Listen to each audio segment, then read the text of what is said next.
All right, so industrial organizational psychology, I'll even write it on the top, IO Psych.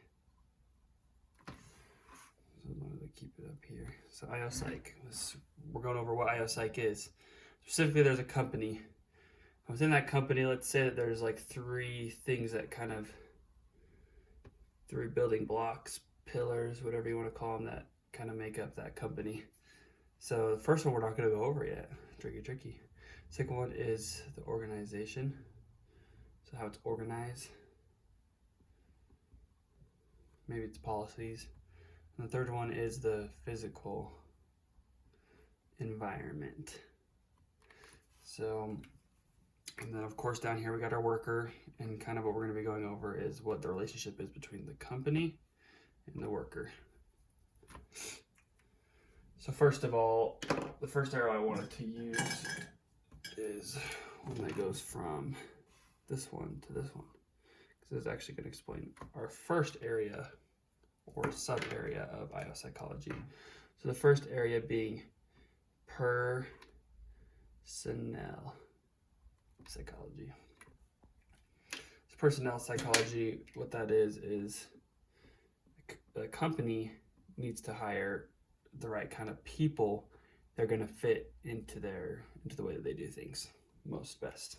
Personnel, helping companies hire. I was looking through some jobs or whatever on Glassdoor, and some of the jobs related to IO psychology would be like a recruiter, staffing. So that would be kind of more like a personnel type deal of you're kind of trying to help the personnel, get the company get the right kind of personnel. All right, so the second area, as you see, there's an arrow going from organization to worker. So the second area is going to be a word we haven't seen before. Just kidding. Organizational.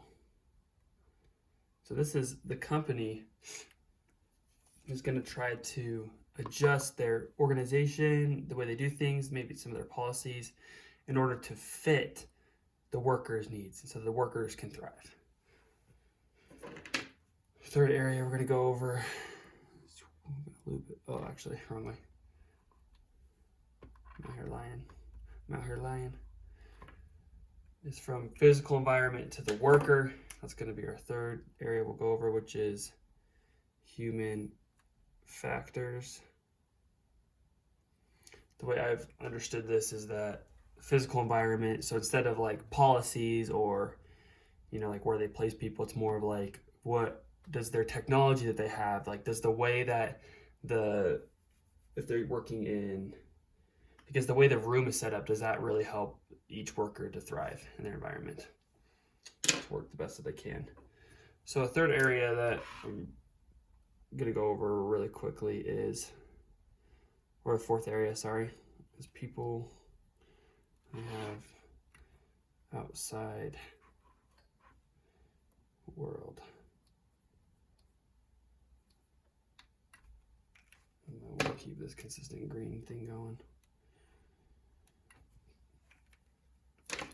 So people outside of the company, what are typical consumers doing? So they can try to gauge that and use that to their